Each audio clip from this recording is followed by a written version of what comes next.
Welcome back to Ultimate Weapon Files.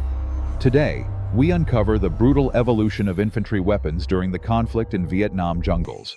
The Vietnam War was a conflict that shattered conventional military thinking, forcing a superpower to rethink its entire arsenal of weaponry. It was a violent clash between traditional long-range doctrines and the brutal, claustrophobic reality of jungle warfare against a determined enemy.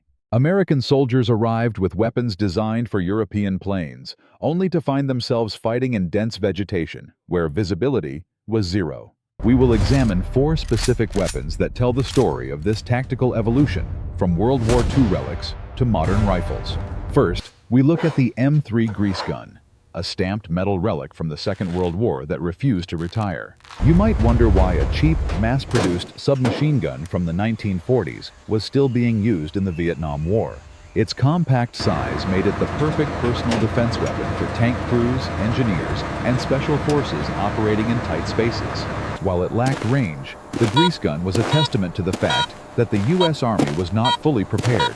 Firing the heavy .45 caliber round, it offered significant stopping power at close range, which was essential for unexpected jungle ambushes.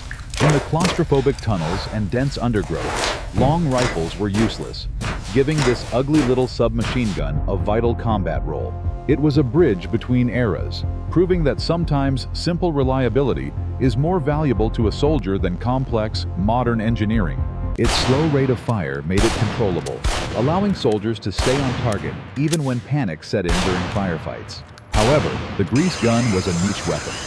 The main infantry force needed a battle rifle, leading us to the M14. The M14 was designed to be the ultimate replacement for the legendary M1 Garand, retaining the classic wood and steel aesthetic.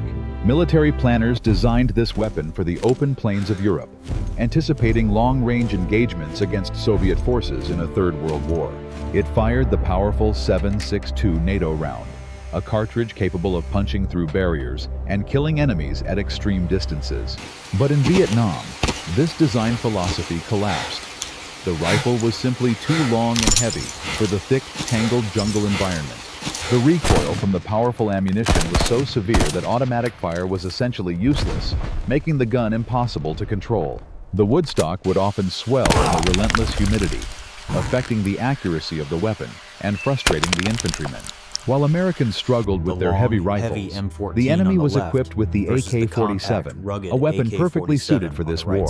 The AK-47 allowed for controllable automatic fire, giving the enemy superior volume of fire during sudden, short-range jungle ambushes. American troops found themselves outgunned.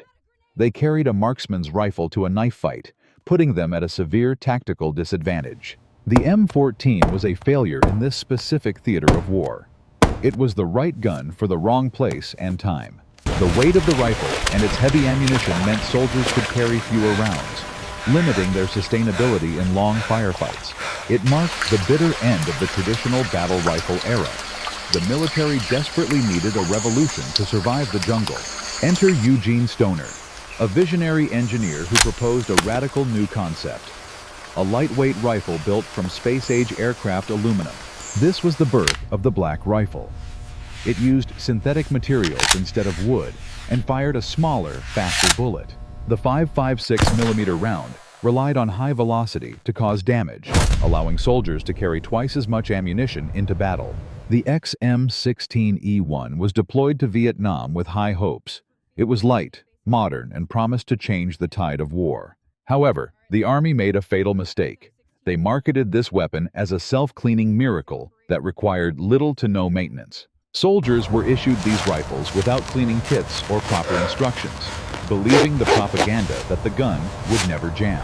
Worse, the military changed the gunpowder specification without testing, causing excessive carbon buildup that clogged the delicate internal gas system. Disaster struck immediately. In the heat of battle, the rifles began to jam, failing to extract the spent cartridge casings. The failure to extract was a death sentence. The hot casing expanded in the chamber, requiring a cleaning rod to remove. But without cleaning rods, soldiers were forced to use sticks or disassemble their weapons while bullets flew over their heads. Reports began to reach the Pentagon of American soldiers found dead beside their disassembled rifles, trying to fix them before dying. Letters home described the weapon as a plastic toy that got good men killed. The morale of the troops plummeted significantly. The situation became a national scandal. Congress launched an investigation, demanding to know why troops were sent to war with defective gear. The pressure forced the Ordnance Department to act fast. They had to fix the flaws of the XM16E1 to save lives.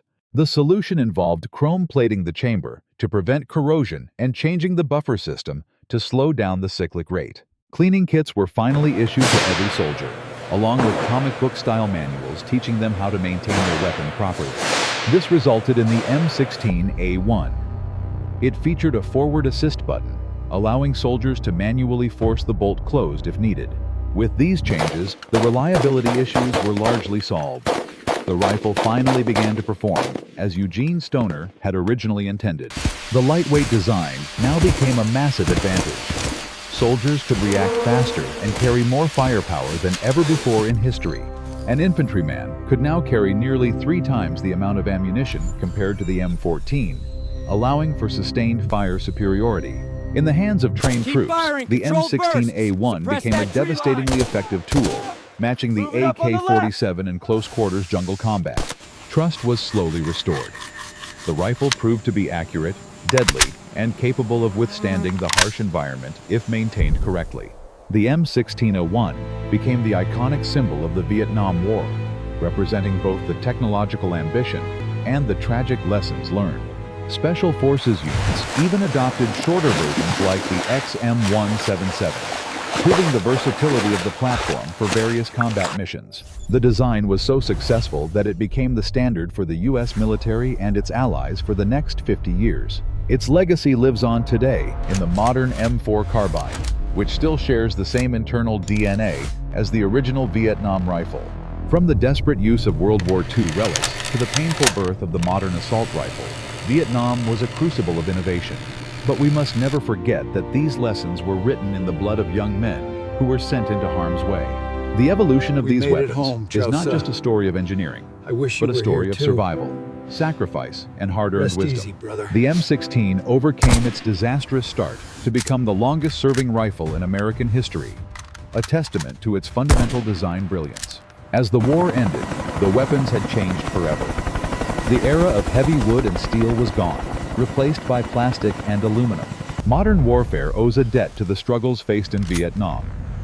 Every modern rifle today incorporates lessons learned from that jungle. The intel we gathered today shows that technology is only as good as the understanding of the environment it is used in.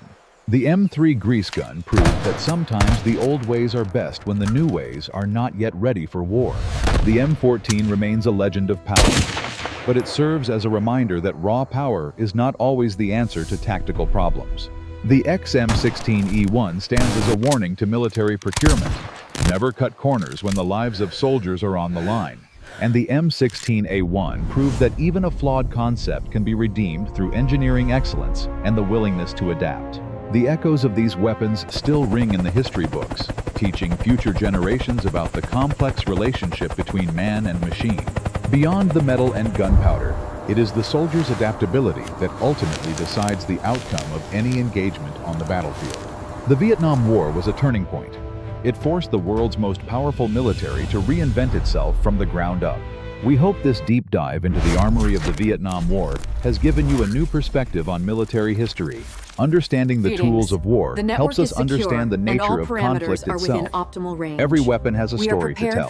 In our next episode, we will explore the heavy hitters, the machine guns and explosives that brought thunder to the jungle. If you enjoyed this detailed breakdown, please hit the like button and subscribe to our channel for more ultimate weapon files. We rely on your support to keep digging into the archives and bringing these historical technical files to life for you. The jungle has grown back, covering the scars of war, but the legacy of these weapons remains etched in history forever. Thank you for joining us on this journey through time and technology.